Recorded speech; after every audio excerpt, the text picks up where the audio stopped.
Hey everybody, welcome back to the channel. Thanks so much for joining me here today. I'd really appreciate it if you're enjoying my content, if you would subscribe so you can join our little family here, our little book chats area. Today's video is going to be a wrap up of all of my February reads. So I'm going to give you a brief rundown of every book that I read in the month of February, which I believe is 9 total books, which is a lot for me for 1 month. I don't have physical copies of all of them because some of them I read digitally, so if that's the case, I'll pop up a little picture or something. If it was an audiobook or something I read from the library, just so you have like a little bit of something to look at. I think only maybe 4 of the books I read this month I actually have physical copies of, so I'll just insert a little image so you know what book I'm talking about. But honestly, I had a really good reading month, a lot of really high star reviews. That's very exciting, and I'm excited to share it all with you in this video. If you're interested in seeing what I read in the month of February, just keep watching. All right, so I'm going to go in the order in which I read the books. I've been keeping track so that I can have a little bit of a better rundown at the end of the year about my reading habits. The first book I read this month is called The Honeys, and it is by LaSala. This is a YA horror slash thriller.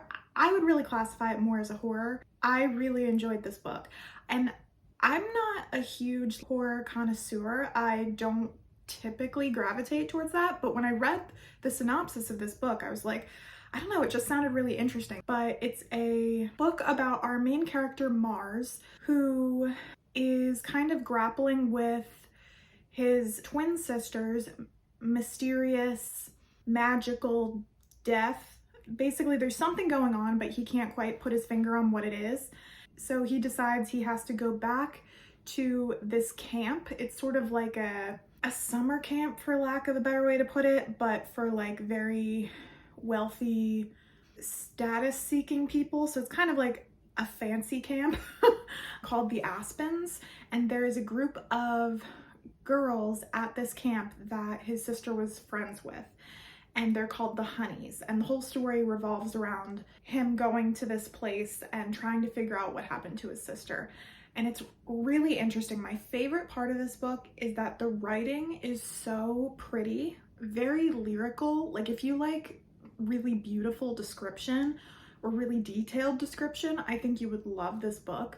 And I also love that our main character, Mars, is a non-binary character.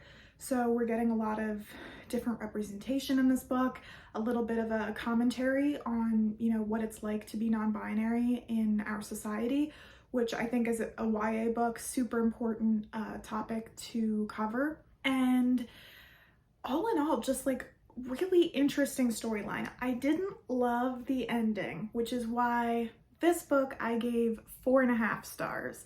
Yeah, I can't really explain too much about the end. I can't give it away. It wasn't my favorite part of the book, but like I said, the writing, fantastic. Our main character, Mars, super cool. Not to mention the story is just really cool.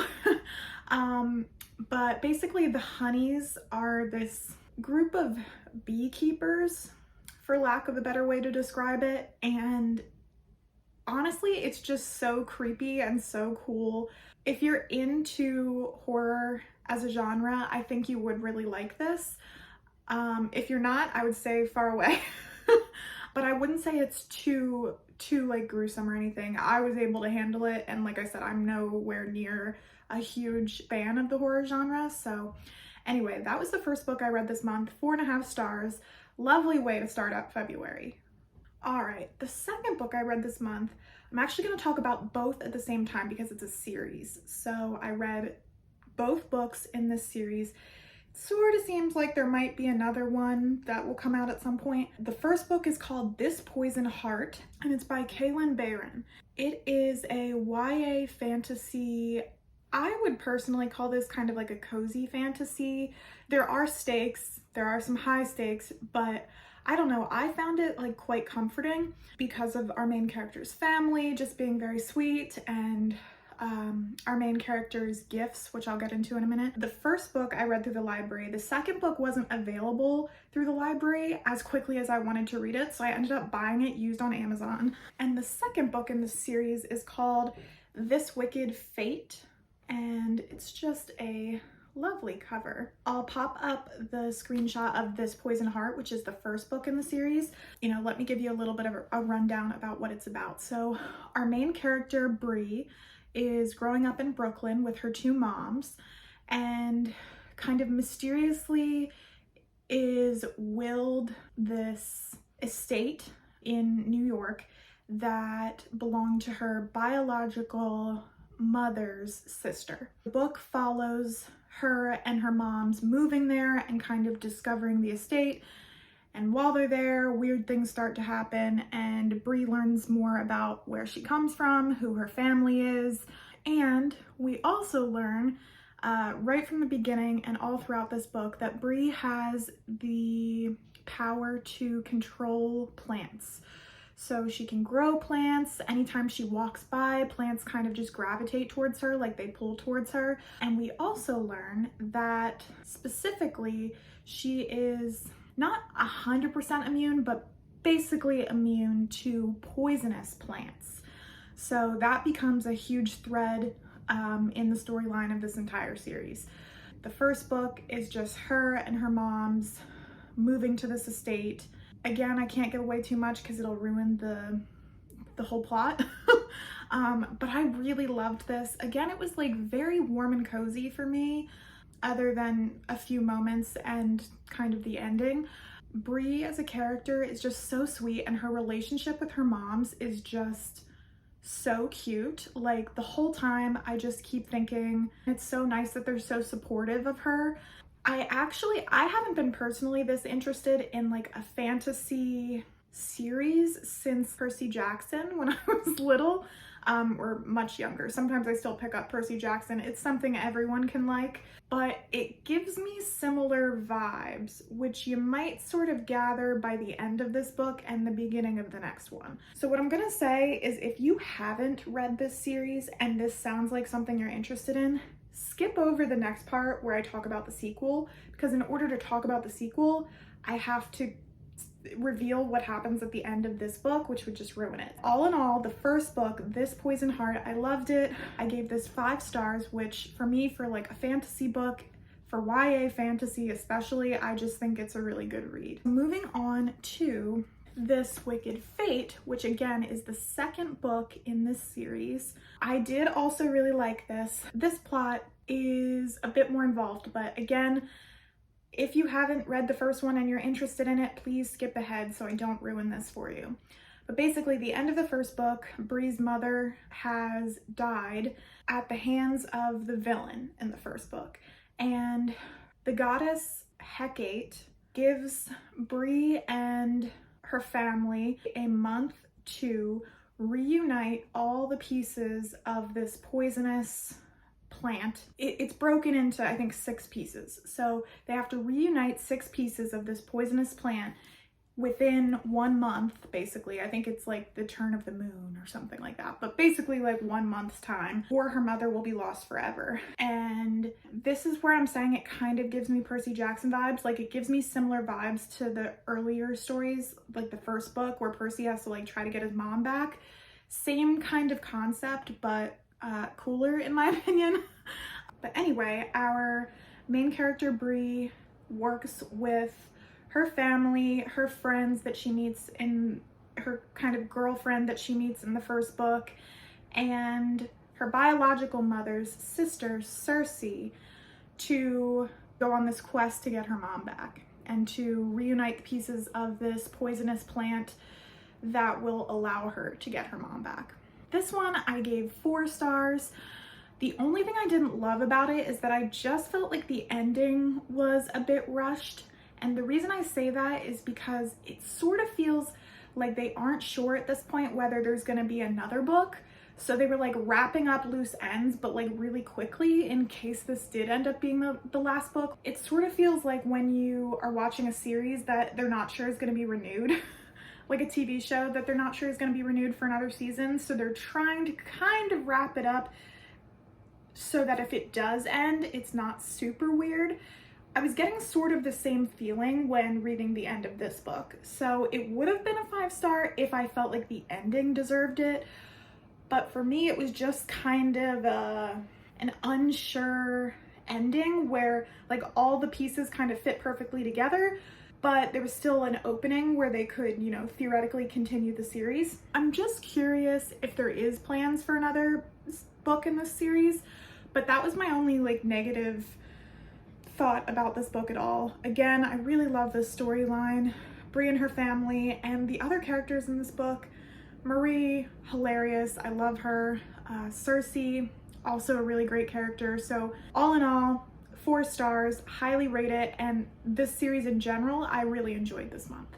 The next book I read is Dave Grohl's memoir, which is called The Storyteller. Specifically, it's called The Storyteller, Tales of Life and Music. And generally speaking, I'm not someone who picks up memoirs a whole lot, but I love Dave Grohl. I find him super funny. Anytime he's on any TV show, anything like that, I always want to tune in. He just seems like a cool, laid-back dude. So I really like him as a person, and I also really like the Foo Fighters. So I decided, you know what, it's fine. It's been out for so long. I knew it had like pretty good reviews, and I was finally able to get it. It had been, you know, weeks and weeks and weeks on hold at the library, and I was finally able to get it. So I was like, let me just read it, even though it's not something I would typically pick up or that I necessarily had on my February TBR. I loved this memoir. I think if you're a fan of music at all, you would love this book. If you love Dave Grohl, if you love the Foo Fighters, if you like the history of Nirvana, the history of rock music in general, I feel like you would really like this memoir. Dave Grohl is a really good writer, which obviously he's a songwriter, but that doesn't necessarily always correlate to becoming a book writer all that well, and he like knocked it out of the park. It's such a good memoir.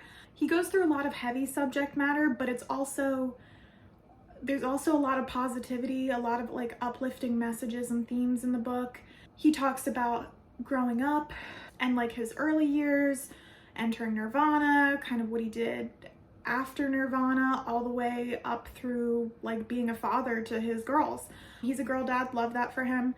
Great memoir. If you're at all interested, I would highly recommend picking it up. I gave this 5 stars, and like I said, for someone who's not typically a huge memoir person, I feel like it read super well.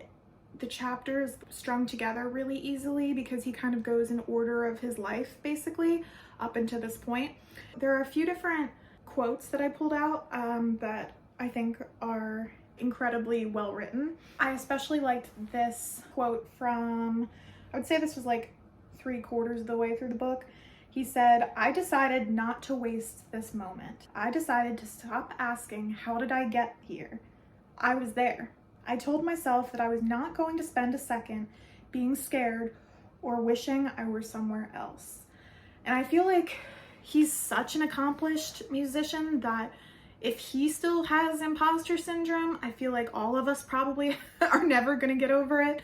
But I thought it was cool that he reminded everybody like, hey, just live in the moment. You're here, you're doing it, you've made it. Stop questioning how you got here or why you're here. You deserve to be here.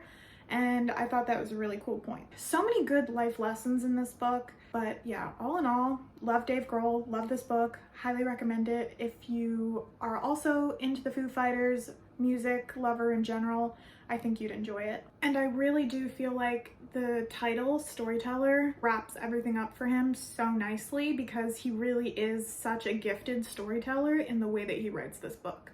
Okay, the next 2 books that I read, I actually did a reading vlog on, so I'm not going to go into the plot of these books. I'm just going to tell you briefly how many stars I gave them and whatnot. But if you are interested more specifically in the 2 of them, I will put the link to that video in the description box. I go into a lot of detail about what I liked about these books, and both of them were 5-star reads for me, which going into a reading vlog and having absolutely no idea what I was getting into, especially because I legitimately bought these books with no knowledge of what they were about. I bought them solely based on looking at the cover.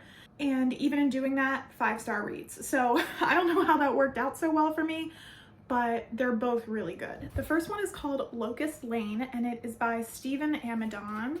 It looks like this. This is a mystery, a little bit of a thriller. I guess it depends how you categorize it. I wouldn't say it's like super fast paced if you're considering it a thriller, but I loved this book so much. Briefly, it is a story where there has been a murder in a small town where no one thinks there will ever be a murder. It's told from the perspective of a few different parents, and they're all trying to piece together what happened to this girl and where their own kids were the night that she died. It takes place in like the span of like a week or something, a few days, I forget exactly. The book itself isn't especially long. It's a pretty quick read in my opinion, but it's super detailed. The writing and the character development is like top tier in my opinion for a thriller or a mystery. Sometimes in that genre, I feel like that can be kind of left to the wayside, and that is not the case here. In fact, if you don't like that, or you're like in it just for the plot, you might find this too character heavy. So I do want to throw that out there. And also, I will say, I'd give a trigger warning in this for sexual assault. So it is a main scene, and I would say just keep that in mind if you're planning on reading this. But again, I did give this 5 stars. It was a really good book, and probably one of my favorite mystery thriller books that I've read that isn't a YA mystery or thriller in quite a while actually. So I do highly recommend this. The second book I read as part of that reading vlog is called Varina Palladino's Jersey Italian Love Story by Terri-Lynne DeFino. Again, I bought this solely based on the cover, but it turned out to be such a good read. This was actually my favorite read of the month. I feel like it should get like, I don't know, one of those horn sounds where it's like, bah, bah, bah. You know, this was my favorite book I read this month. I loved it so much. It's such a heartwarming story. If you like the movie My Big Fat Greek Wedding, you'd probably really like this because it also deals with kind of like a big family dynamic. The storyline's completely different, but similar in terms of big, meddlesome families. And it's really uplifting and heartwarming in the end. It deals with all kinds of different relevant themes, the importance of change, the inevitability of change, and embracing it. Honestly, just such good things to say about this book. If you're interested in hearing even more about it, just check out that reading vlog where I go into a lot of details. But again, 5 stars. The next book I read, I actually listened to. So it was an audiobook that I got through my library, and it's called If the Shoe Fits by Julie Murphy. I will plop up a little picture here if I can. This is, I would say, a very cute book. I didn't think it was revolutionary in any specific way, but I was interested in it while I was reading it. And basically we follow our main character, whose name is Cindy, and she has just graduated from fashion school, and she's kind of not sure what she's doing. She's kind of in a little bit of a rut, especially with design. She hasn't really been able to do anything recently. She ends up going home to her stepmother's house, and her stepmother is this big TV producer, executive producer for what I'm gonna call like the knockoff version of like The Bachelor or some sort of Finding Love reality TV series. She gets there and she thinks she's gonna be a nanny for her step siblings who are little. I think they're like supposed to be 5, but she actually ends up being a contestant on her stepmom's reality TV show. This book really made me understand why people like these sort of like Bachelor, Love Island types of shows, because it's not something I ever really understood before. But getting into this book and like liking some of the characters and like the girls that are on the show with her and whatnot, I did see why it's a draw. But even more so than the actual storyline, which was fine. She finds love, as you might suspect.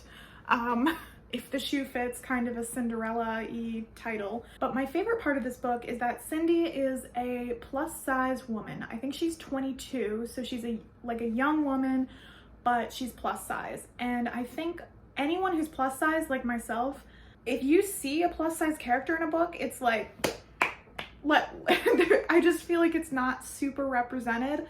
A lot of times our love interests or the people that are deemed, you know, desirable in books are not plus size people. And so for me, one of the biggest and most like exciting parts of this book was just the representation of having a plus size character that is the main love interest in the stories. And so for me, that was like a huge selling point of the story. Not to mention it is just really cute. The whole storyline and the way that it ends. I didn't think it was revolutionary. Like I said, my favorite part of it is the depiction of plus size women, especially plus size women in fashion, looking fashionable and being a love interest.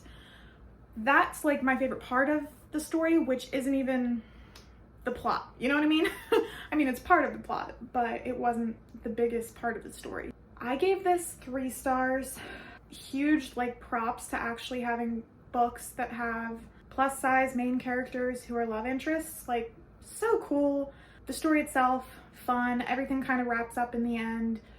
I feel like this would make a really good movie. I don't know if it had, I'll have to look and see if maybe it has made a movie, but it would be a really good movie. I'm calling it right now. If it has not already been made into a movie, it should be. Anyway, 3 stars. If you're looking for something very light, quick read, or in my case, listen, it was really good and I would recommend it, but not my favorite book I've ever read. Okay, the next book I read is called The Magic of Lemon Drop Pie. And this is one I also read in a reading vlog this month. So again, I'm not going to go into long detail about the plot, but it was so cute, like so cute and heartwarming.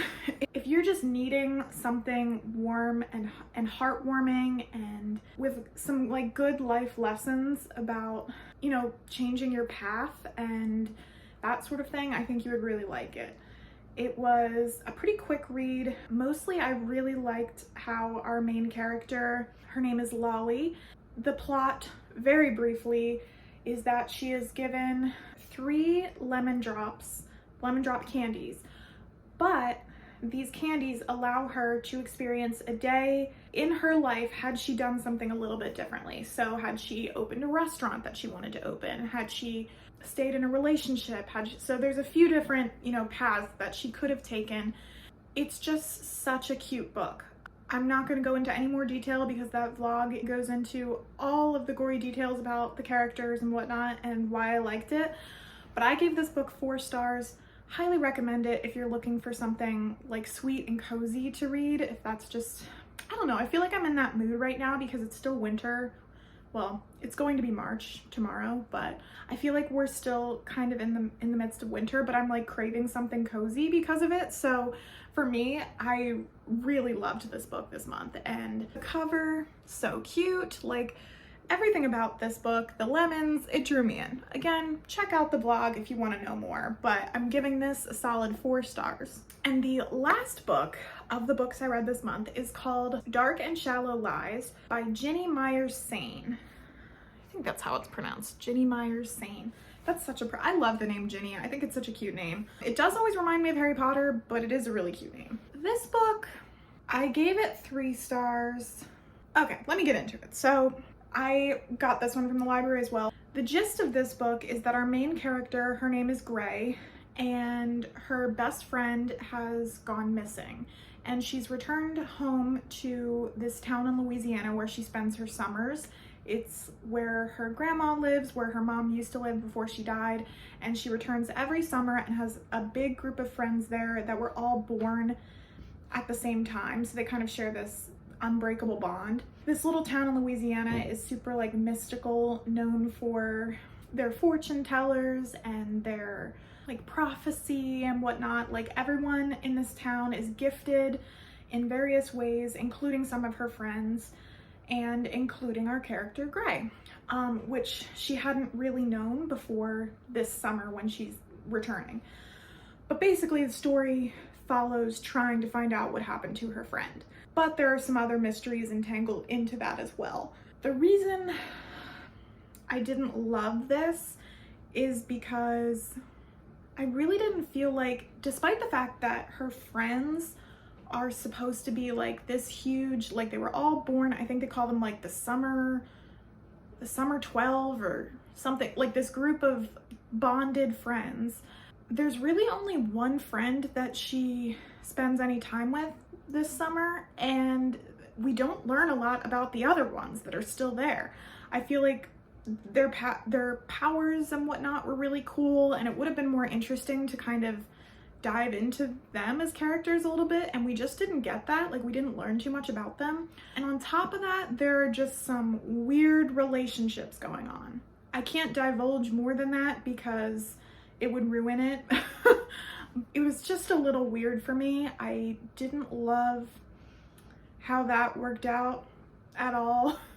I did think the story wrapped up well, and I did like the ending for the most part, but I just felt like some of the relationships in this book were just odd, just very odd. I do think the theme of this book, which I would say overarching, is that while society might tell you to be afraid of the mystical parts of this town, what is really the downfall of this town actually is just lies and deception. Like human lies, nothing fancy or mystical about it. And I think that that was kind of an interesting and important moral or like theme of the story.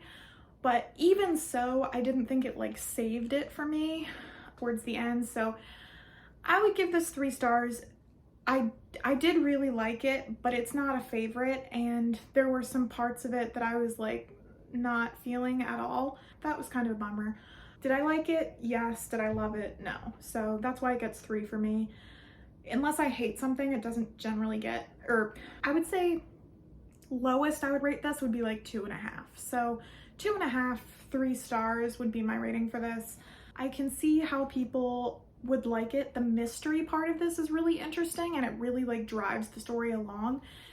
I just wasn't fond of a few of the relationship parts in this book, and I felt like that after all the build-up in this book to find this out was just like, ugh. Like, I was just upset about it. So not that it's even bad, it just wasn't what I was hoping for, I guess. That is the end of my February wrap-up. I hope you enjoyed this, and if you're interested in any of these books, let me know what you're planning on reading from this list. Any of them spark an interest? Did you already read them? Did you also read them in the month of February? I'd be curious to know what you think. I'm really excited to get into my March reading. I have a haul of books coming up soon to add to my TBR shelf as per usual, and probably a few reading vlogs as well. So please feel free to subscribe to the channel and join us for new videos every week. All right, I'll talk to you all soon. Bye.